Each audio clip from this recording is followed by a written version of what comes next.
existe-t-il un uniforme chrétien, une tenue spécifique que porteraient les personnes baptisées?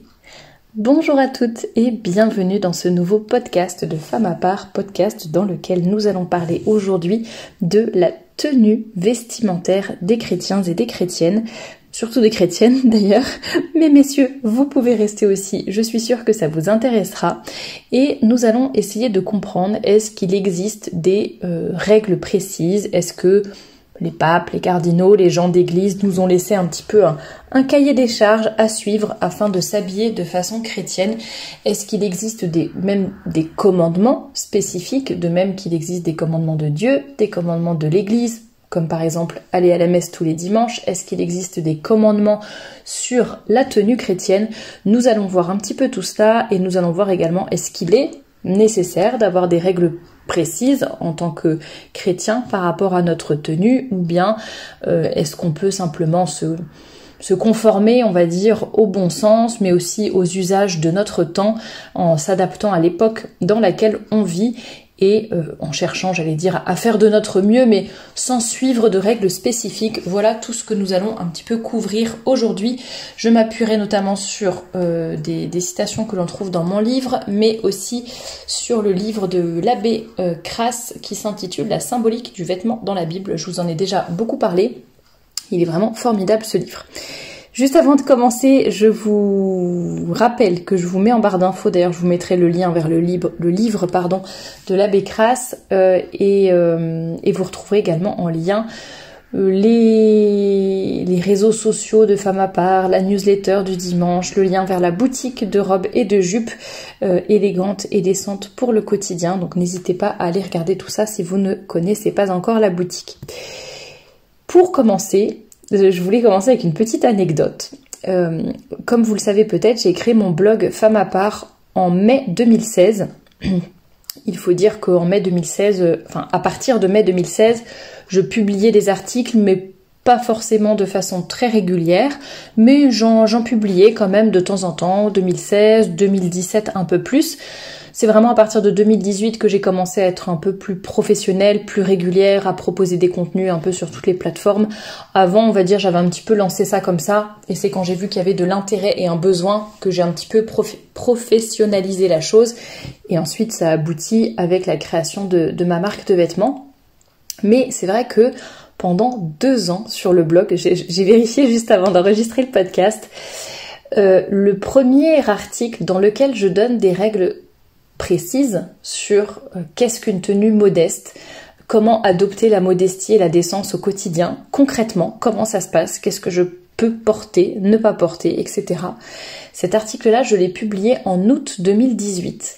Je l'ai publié parce que un prêtre m'avait écrit en me félicitant et en me remerciant pour mon travail, et il m'avait dit, écoutez, c'est quand même un petit peu dommage, je pense qu'il serait intéressant et même nécessaire de faire un article beaucoup plus précis en fait sur les règles de décence et de modestie actuelles dans notre monde, dans notre société, en France, dans les années 2020.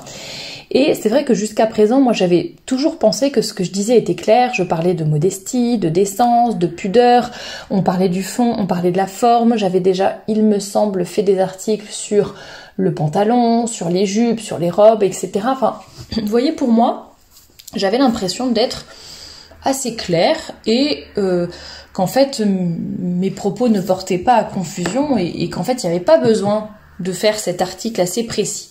Bon, d'autre part, je vous avoue, je craignais un petit peu les réactions des unes et des autres. Mais finalement, voilà, suite à ce conseil-là, je me suis dit, c'est vrai, si c'est pas clair pour tout le monde, autant faire un article vraiment très concret. Je vous le mettrai en barre d'infos si vous voulez le lire. C'est un peu ce qu'il faut faire et ne pas faire. Si ça vous intéresse, mais on en reparlera plus tard. Et ce que j'ai constaté, autre deuxième petite expérience personnelle, j'ai remarqué que, bon, je vais être assez vague pour que les personnes ne se reconnaissent pas ou ne soient pas identifiables, mais j'ai certaines personnes qui m'avaient contactée, qui me disaient qu'elles aimaient énormément mon travail, vraiment elles appréciaient beaucoup tout ce que je disais, toute ma réflexion autour du vêtement, pourquoi je m'habille, pour qui je m'habille, est-ce qu'il y a justement une tenue vestimentaire chrétienne, le rôle un petit peu du vêtement à la fois dans notre vie de tous les jours, notre vie sur Terre, mais aussi presque notre vie dans le ciel, quoi, tout ce que l'on va faire et qui va avoir un impact ensuite sur notre vie éternelle. Et ces personnes-là n'émettaient presque aucune réserve sur mon travail, vraiment super, beaucoup de compliments, donc voilà, merci à elles.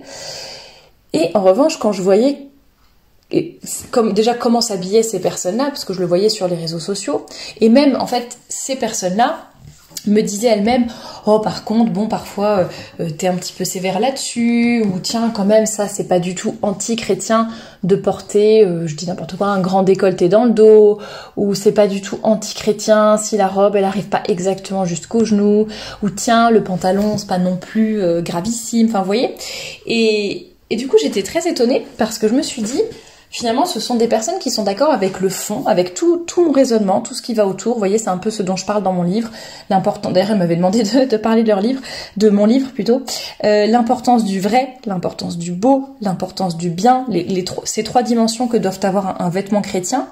La dimension d'apostolat également. Enfin, vraiment, tout le fond leur plaisait énormément. Elles étaient d'accord, ça les avait élevées, d'après ce qu'elles me disaient. Mais par contre, les conclusions pratiques, ça passait pas.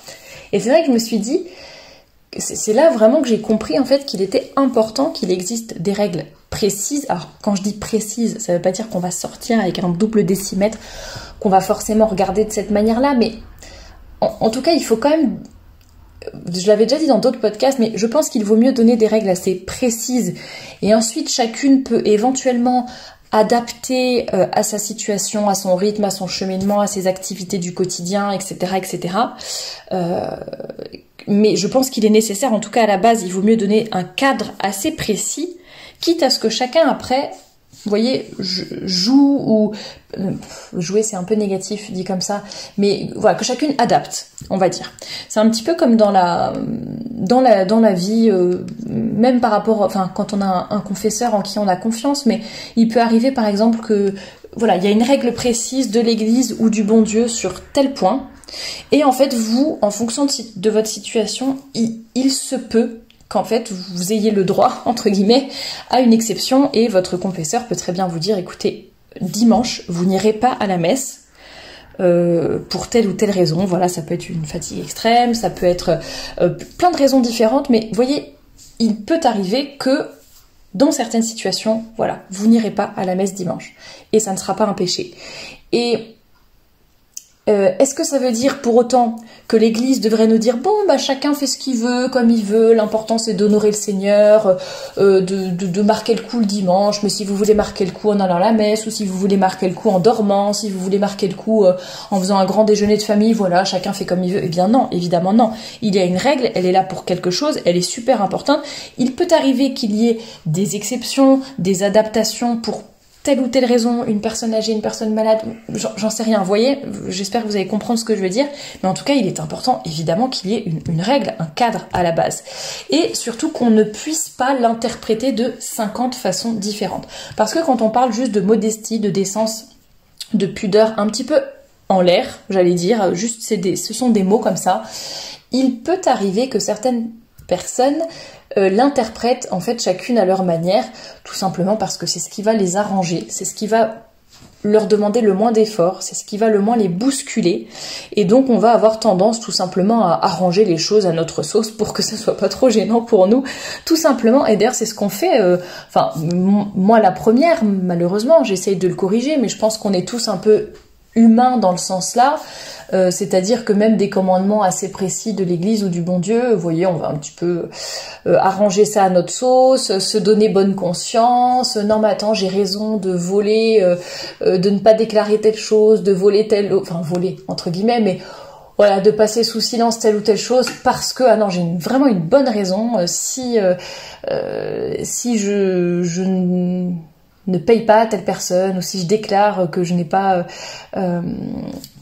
reçu telle chose ou autre, ah bah c'est pour me faire justice moi-même. J'avais eu le cas par rapport à mon atelier, enfin je vais pas tout vous raconter, mais c'est vrai que j'avais demandé conseil à mon confesseur et il m'avait dit ah bah non, si jamais avant de faire la chose, je lui avais dit, il m'avait dit bah non, ça s'appelle se faire justice soi-même, donc non, vous payez ce que vous devez et puis par contre si vous avez quelque chose à réclamer, une plainte ou quoi que ce soit, là vous la dites vraiment et éventuellement vous demandez un dédommagement, mais vous ne vous dédommagez pas vous-même. Bref, donc là c'est un petit peu ça, je pense qu'on a toujours tendance à être très indulgent envers nous-mêmes, à se trouver des excuses, à se trouver des raisons, d'où l'importance d'avoir un cadre et d'avoir un cadre assez précis. D'autre part, pourquoi est-ce qu'il faudrait qu'il y ait des règles précises pour les tenues des personnes chrétiennes? C'est aussi parce qu'en fait on va toujours avoir tendance à vouloir dépasser les limites, à vouloir aller au-delà, à faire un tout petit peu moins que ce qu'on nous demande, à vraiment faire le strict nécessaire, à ne pas être assez généreux, on va dire, dans la vertu, dans la pratique de la foi et la façon dont on la pratique dans tous les domaines vraiment de notre vie, dans toutes les applications possibles. Et c'est vrai qu'on va être toujours en train un peu d'essayer de grappiller des choses, d'en faire vraiment c'est le strict nécessaire, donc autant avoir un cadre précis qu'on ne va pas justement être sans cesse en train de comment dire, ça va un peu donner le minimum à faire. Et on ne va pas sans cesse être en train de vouloir sortir de ce cadre pour faire n'importe quoi.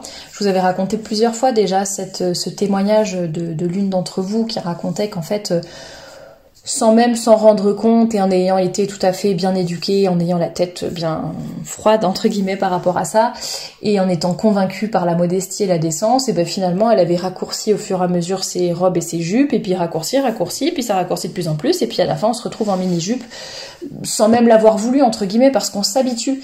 C'est ça aussi la nature humaine, on va s'habituer. Je vous avais déjà fait la distinction entre la pudeur et la décence est objective, elle est extérieure, alors que la pudeur c'est plus un sentiment personnel, et on perd énormément le sens de la pudeur tous à l'heure actuelle. Déjà ça va dépendre de notre éducation, mais vu toutes les images et toute l'impudeur et l'impudicité à laquelle on est, l'indécence à laquelle on est confronté tous les jours, que ce soit l'habillement des personnes dans la rue, les publicités, les films, etc. On voit de la nudité, de la vulgarité, de la provocation partout, quasiment en permanence, et donc on en vient à ne plus être tellement choqué par, je sais pas, voir une fille par exemple l'été en short ras les fesses et en débardeur dans la rue, ça va même presque plus nous choquer, vous voyez. Donc malheureusement ce sont des choses qui arrivent, donc d'où l'importance d'avoir vraiment un cadre qui nous aide à garder le cap tout simplement, puisqu'en tant qu'humain on va avoir cette tendance, peut-être encore plus en tant que femme, je dis en tant qu'humain avec le péché originel, etc. Mais je pense qu'en plus les femmes avec leur désir de plaire, d'être aimées, qu'on les regarde, etc. vont peut-être encore plus que les hommes, en tout cas sur le sujet vestimentaire, avoir cette tendance à vouloir un petit peu raccourcir, faire un décolleté un peu plus profond, mettre en avant leurs atouts, vous voyez ce que je veux dire, sans que ça soit tout de suite forcément être à moitié nu, c'est pas ça que je veux dire, mais bon, parfois, mine de rien, sur tel et tel détail, voilà, on essaye un petit peu de grappiller de l'attention et de perdre en décence, malheureusement, ou en modestie. Voilà un petit peu toutes les raisons pour lesquelles je pense que c'est vraiment important d'avoir quand même des règles précises.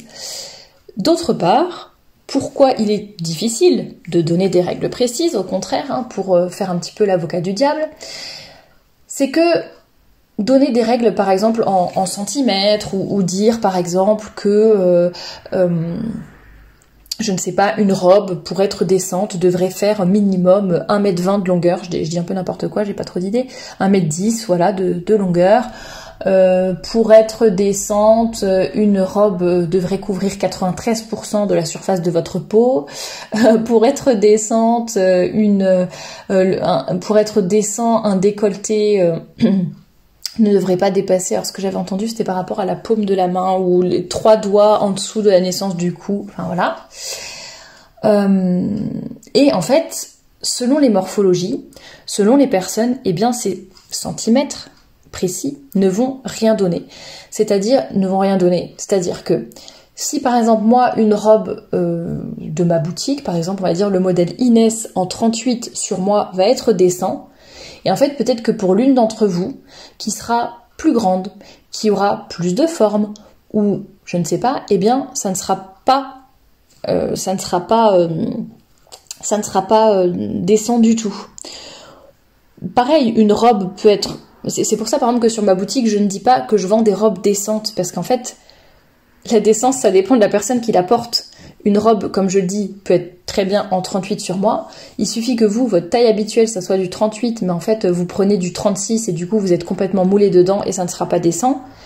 Voilà. Or que la robe en elle-même, oui, elle n'est pas, a priori, pas trop décolletée, pas trop courte, ni quoi que ce soit. Mais si vous êtes très grande et que vous avez beaucoup de forme et puis qu'en plus vous prenez la taille en dessous de la vôtre, bon bah forcément, le résultat ne sera pas le même. Idem pour les décolletés, etc. Ou par rapport à la poitrine, il y a des hauts qui ne seront pas du tout moulants sur certaines personnes et qui sont très décents, et la même personne toujours en taille 38, et bien comme elle a une poitrine beaucoup plus généreuse, et ben l'effet ne sera pas du tout le même et la tenue ne sera plus forcément décente. Donc vraiment c'est là que c'est assez difficile, il faut savoir faire la part des choses, et ça serait plutôt un argument qui ne pencherait pas en faveur de ces règles précises. Et d'autre part, certaines choses changent avec la culture.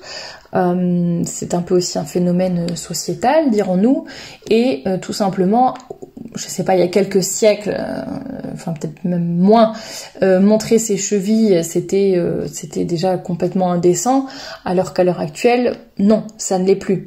Donc il y a aussi des évolutions, etc., de mode, de société, qui font que il y a aussi un petit côté, je dis bien un petit côté, ne me faites pas dire ce que je n'ai pas dit, mais dans certains cas, pour certaines choses, il faut vivre avec son temps. Je vous lirai d'autres extraits intéressants après d'un sermon que j'avais lu et que j'avais publié sur le blog d'ailleurs. Donc vous voyez, ça n'est pas toujours évident. Par exemple, quand on n'est pas suffisamment clair ou suffisamment précise, je repensais à cet extrait du livre de l'abbé Crasse, La symbolique du vêtement dans la Bible. Je ne sais pas si je l'ai là, cet extrait. Non, je ne l'ai pas là, mais il est sur le blog dans l'article qui porte le même nom que le livre. Et il disait par exemple que les vêtements unisexes n'étaient pas bons et qu'il fallait pouvoir distinguer l'homme et la femme en termes vestimentaires. C'est à ce moment-là qu'il cite la fameuse parole du Deutéronome, comme quoi une femme qui porte des habits d'homme est une abomination aux yeux de Dieu. C'est pas moi qui le dis, c'est le Deutéronome. Et donc il cite ce passage et il rappelle l'importance, surtout dans la société actuelle, d'avoir un vêtement vraiment distinct entre le vêtement masculin et le vêtement féminin.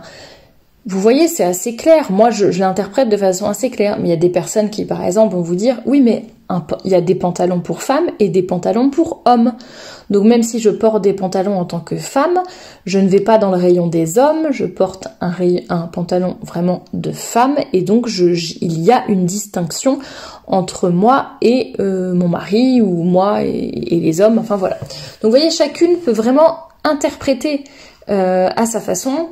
Si on dit il faut pas que ça soit trop décolleté, faut pas que ça soit trop court. Bon, bah vous voyez, ce qui est court, ça dépend ça dépend de l'éducation et de la pudeur de chacun, ça dépend du milieu dans lequel vous évoluez, ça dépend de plein de choses. Si vous êtes dans un bureau ou je sais pas trop dans quel domaine et que vous êtes entouré en permanence de femmes qui sont vraiment en mini-jupe et en vêtements très moulants, bon bah vous déjà, le fait d'avoir une jupe qui arrive mi-cuisse, finalement c'est déjà plus long que les autres, bon vous allez vous sentir bien quoi. Donc bref, toutes ces raisons font que, effectivement, ce n'est pas toujours évident de mettre des règles précises. Et pourtant, comme je vous le disais, moi, vraiment la conclusion que j'en tire après une vingtaine, non, je suis pas si vieille que ça, après 6 ans à peu près passés sur le blog, si je compte bien, oui, 2016-2022.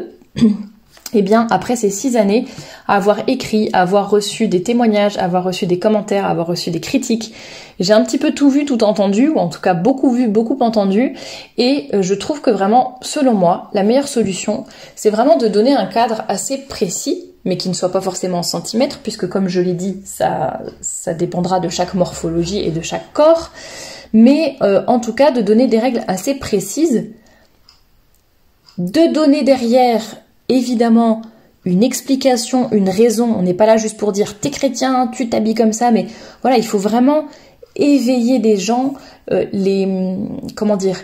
leur faire comprendre le pourquoi du comment, essayer vraiment de leur montrer pourquoi il faut faire ça, quelle est la raison derrière, etc. Donc vous voyez, pour moi, c'est pas juste donner une liste de choses à appliquer bêtement, c'est aussi donner des raisons, des explications, une sorte de formation pour que les personnes soient vraiment convaincues, comprennent ce qu'elles fassent et puissent justement ensuite user de leur bon sens pour pouvoir prendre les décisions de la meilleure des façons, d'une bonne façon. Et donc voilà, ensuite vous aurez ce cadre, et puis s'il faut jouer un petit peu, si dans certaines situations vous n'avez pas le choix, il faut que vous mettiez un pantalon, si dans certaines situations il y a ci, il y a ça, enfin vous voyez, hop, on adapte, mais en tout cas il y a un cadre précis, et on n'adapte pas juste avec notre bon vouloir, évidemment, parce que généralement nous sommes assez mauvais juges, étant donné que nous avons tendance... sauf peut-être pour les personnes scrupuleuses, mais nous avons plutôt tendance à être trop indulgents envers nous-mêmes. Donc voilà un petit peu pour ce que je pense par rapport à cela. Et en tout cas, oui, je suis convaincue qu'il existe non pas un uniforme chrétien où on serait tout en jupe bleu marine et en chemisier blanc, par exemple, mais en tout cas, il existe une tenue chrétienne. Comme le dit l'abbé Crasse, c'est une tenue extérieure, qui ne contredira pas notre foi intérieure. C'est une tenue qui va mettre en avant notre amour du bon Dieu, notre amour du beau, du bien, du bon. Une tenue qui va pouvoir faire de l'apostolat aussi.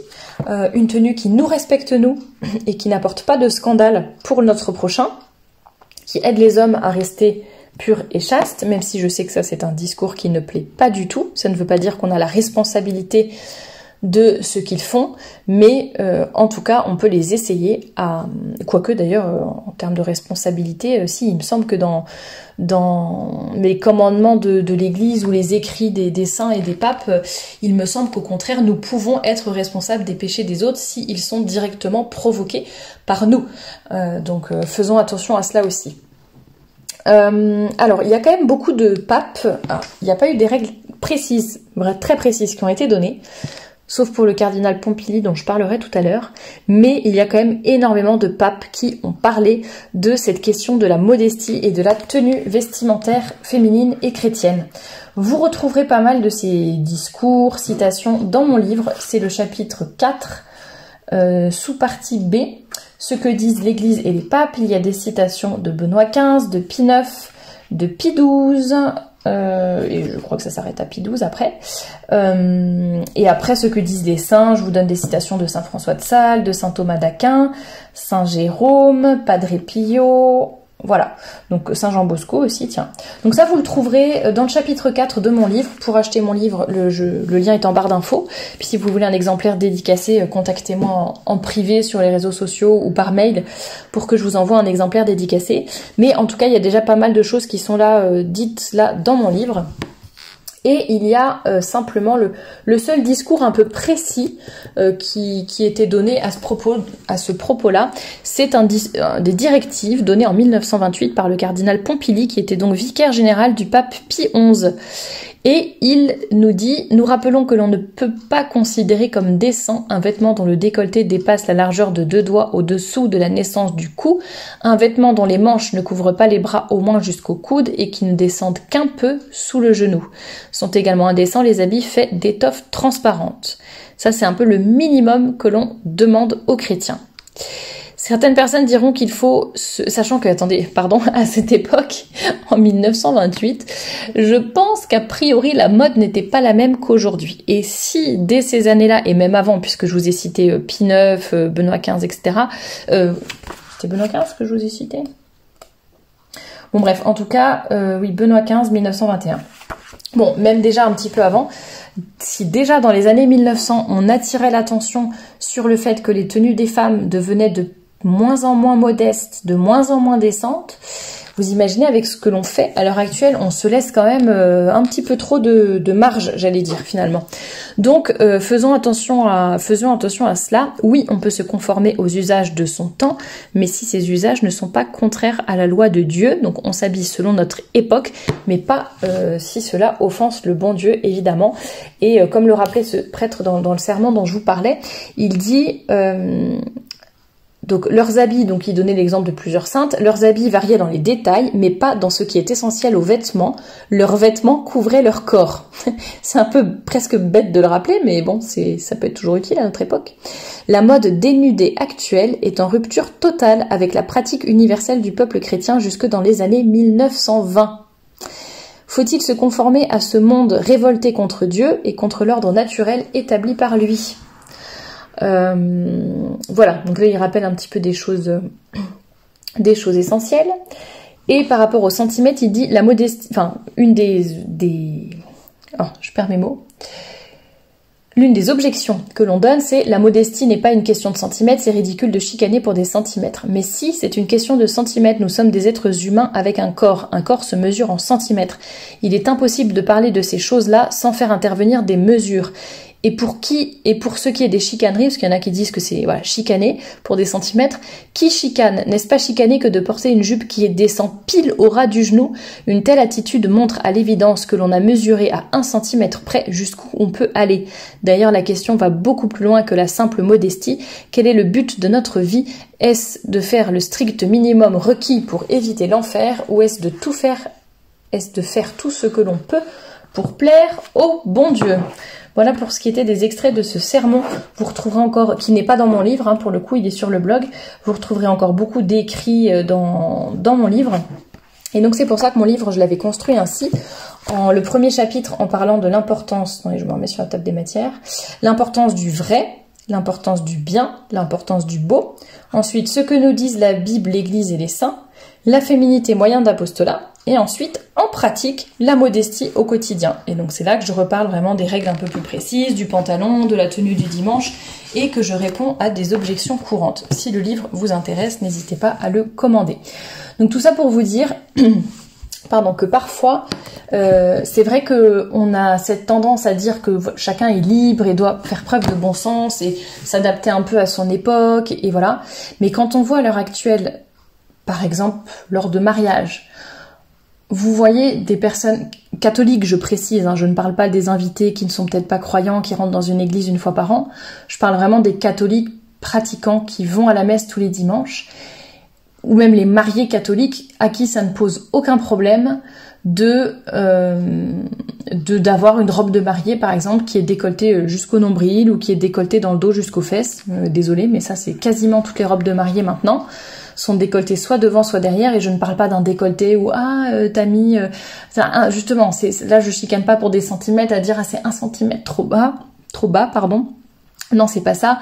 C'est vraiment largement très très très décolleté. Et puis quand on pense qu'il y a le prêtre qui voit ça pendant toute la cérémonie, pendant la communion, n'en parlons même pas puisque la personne est à genoux, lui il est debout au-dessus. Bref, c'est vraiment très très très indécent, voire vulgaire.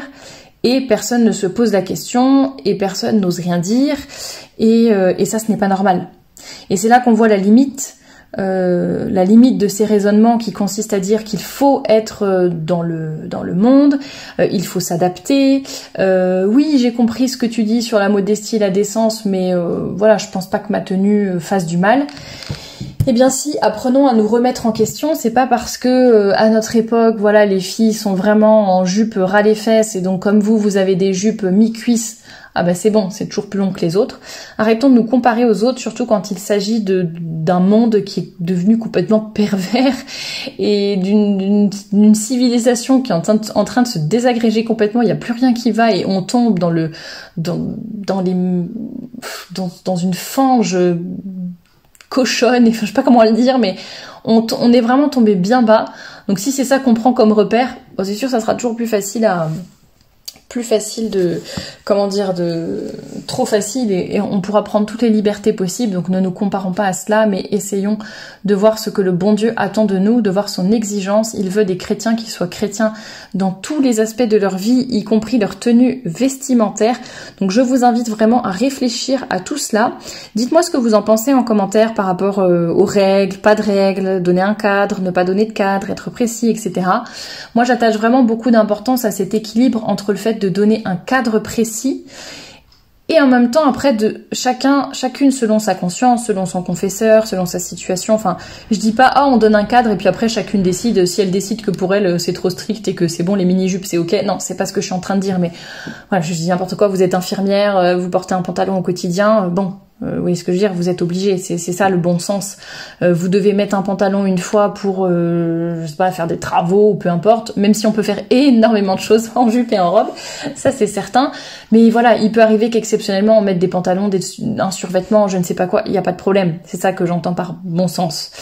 Mais voilà, je trouve ça vraiment super important de bien expliquer les choses, qu'il y ait un fond, qu'il y ait une formation, qu'il y ait des témoignages aussi, parce que souvent ça peut aider les gens à se rendre compte de l'impact de notre vêtement sur nous, sur notre vie, sur notre foi aussi. Je publie régulièrement des témoignages dans le livre d'or du blog et sur Facebook aussi. N'hésitez pas à regarder, il y en a également dans le livre à la fin. Récemment, j'ai vraiment reçu plusieurs messages dans ce sens-là. Encore récemment, une dame qui me disait que son mari s'était converti et qui lui avait dit que le fait qu'elle porte des jupes et des robes, ça avait de près participé à sa conversion, parce que ça avait été un peu comme une révélation pour lui sur l'expression de la féminité, de la foi, et ça l'avait beaucoup touché, et c'est ce qui avait précipité ou voire même provoqué sa conversion. J'ai aussi, donc ça vous voyez l'impact sur les autres, et beaucoup de femmes aussi qui me disent qu'elles vivent un renouveau spirituel en ayant justement, en faisant davantage attention à leurs vêtements, à porter des vêtements féminins, élégants, décents, et bien que ça a un impact direct sur leur vie spirituelle, la vie de leur âme, sur le fait d'aller plus souvent se confesser, sur le fait d'avoir une relation plus étroite avec le bon Dieu, etc. Donc vous voyez, tout est lié, rien n'est anodin, et notre vie de chrétien doit se vivre vraiment dans tous les détails, et le vêtement n'est pas un détail, c'est plus que ça prend tellement d'importance au quotidien. Donc je vous invite vraiment à réfléchir à tout cela, et également pourquoi pas à transmettre à ceux qui sont autour de vous, si ça peut les aider à prendre conscience de certaines choses, et à ne pas oublier évidemment tout ce que les saints, les papes, la Bible disent à propos de la tenue vestimentaire. Et puis écoutez, je vous invite, je n'ai pas redit toutes les règles de tenue vestimentaire chrétienne, et pour ça je vous invite à avoir un petit peu de curiosité. Si vous ne connaissez pas encore le blog, vous pouvez aller dessus et puis vous tapez dans la barre de recherche en pratique, modestie, quotidien, et puis vous tomberez sur l'article où je donne vraiment des règles un peu précises sur ce qui est décent et ce qui ne l'est pas. Et je vous laisse aller regarder cela. Si vous voulez comprendre, aller plus loin, il y a beaucoup d'articles, de résumés de livres, notamment le livre dont je vous parlais, La symbolique du vêtement dans la Bible. N'hésitez pas à les regarder. Je vous encourage vraiment à faire cet effort-là, si vous ne connaissez pas encore le blog, à vous renseigner un petit peu. N'hésitez pas à me faire part de vos commentaires juste en dessous de cette vidéo, et moi je vous dis à très bientôt pour un nouveau podcast.